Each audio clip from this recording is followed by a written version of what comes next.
ঠিক আছে এর বিয়ে দিতে কে কি আছে দেখে সবাই রাজি আছে ঠিক আছে। পিকনিকের মধ্যে কোনো ছেলেই বেশি আনাজ ফানাজ কেউই কাটেনি, আমরা সবাই কেটেছি। তার মধ্যে দেবজিৎ একাই আলু কেটে দিয়েছে, পেঁয়াজ কেটে দিয়েছে এবং আমরাও কেটে দিয়েছি আমাদের। তারপরে এদিকে রাইসটাও হয়ে গেছে, ভাজাভুজিও পুরো কমপ্লিট। তাই এদিকে শাইনি মানে রাইসটা আর কি রেডি করে দিচ্ছিল। প্রথমে হাঁড়িতে ঘি মাখিয়ে নিয়ে তারপরে পাট পাট করে করে রাইসটা রেডি করে দিয়েছে। আর এদিকে ওর তো কোনো কাজ নেই, পায়ের উপর পা তুলে বসে আছে আর ডিস্টার্ব করছে মানুষকে। তারপরে দেখো এরা দুজনে এক জায়গায় থাকলে কিছু না কিছু তো হবেই, কি করছে না আমি নিজেও বুঝতে পারছি না।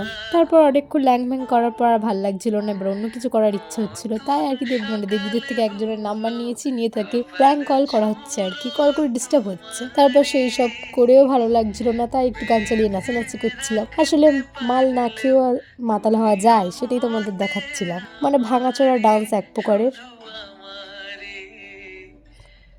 যাই হোক অনেক নাচ হয়ে গেছে, এদিকে খাবার রেডি আমাদের, রাইস, চিকেন, আমরা চাটনি আর ছিল পাঁপড় ভাজা। তো পাঁপড় ভাজাটা ওদের জন্য আমি লুকিয়ে রেখেছি, কারণ যখনই ভাজছিল তখনই খেয়ে নিচ্ছিল। আমি বলি লাস্টে আর আমরা কেউ পাবো না, ওই জন্য সেটাকে লুকিয়ে রেখেছিলাম আমি। দাঁড়াও তোমাদের খাবার টেস্ট করে রিভিউ দিচ্ছি কেমন লাগলো। তোমাদের তো আর খাবারটা খাওয়াতে পারবো না, তাই আর কি রিভিউটাই দিই, তোমরা শুধু দেখো শোনো কানে। ভালো হয়েছিল গাইস, নিজেদের হাতের রান্না খারাপ কখনো বলতে পারি বলো? খুব একটা খারাপ হয়নি, আমরা সবাই খেতেই পেরেছিলাম রান্নাটা।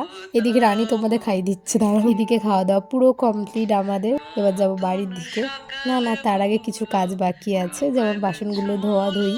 ওদিকে অরিত্র মা বারণ করেছিল আমাদের কাকিমা যে বাসনগুলো ধোয়ার দরকার নেই, আমি ধুয়ে নেব, কিন্তু আমরা একটু মানবিকতার খাতিরে বললাম যে না আমরাই ধুয়ে নেব। আর এখানে আমি ধুইনি, শাইনি দি আর শিউলি সব বাসনগুলো ধুয়ে। মানে আমি শিউলিকে যত দেখছি তত অবাক হয়ে গেছি গাইস, বাড়িতে যে মেয়েটা একটু কাজ করে না, ফিস্টিতে গিয়ে ফাটিয়ে কাজ করেছে। মানে এই ভিডিওগুলো যদি মা দেখে না একটু মানে প্রাউড ফিল করবে নিজের মেয়ের হয়ে। আর এদিকে আমি একটু দোল্লা খাচ্ছিলাম, যেহেতু ওরা একটু কাজ করছিল, বাড়ি যেতে একটু দেরি ছিল, তাই ভাবলাম একটু দোল্লাই খাই। তারপরে আর কি ওদেরকে টাটা দিয়ে আমরাও বেরিয়ে আসি। এদিকে বিষ্ণুপুরে তো অনেকক্ষণ দাঁড়ানোর পরও অটো পাইনি, আসলে যেসব অটোগুলো আসছিল সব পুরো প্যাকটা। তাই এদিকে দেবজিৎ আমাকে আর শিউলিকে পুরো আমতলা অব্দি দিয়ে এসেছিল, আর ওখান থেকে অটো স্ট্যান্ড থেকে অটো উঠে আমরা বাড়ি এসেছিলাম। আর এখানে দেখো শিউলি কানে বাঁধার জন্য কিছু নিয়ে যায়নি, স্টাইল মেরে গেছে দিনের বেলা। তো আসার সময় অরিত্রর কাছ থেকে একটা টুপি নিয়ে এসেছে, সেটাই আর কি মাথায় দিয়ে আসছিল। তো আজকের মতো এই অবধি, বাই।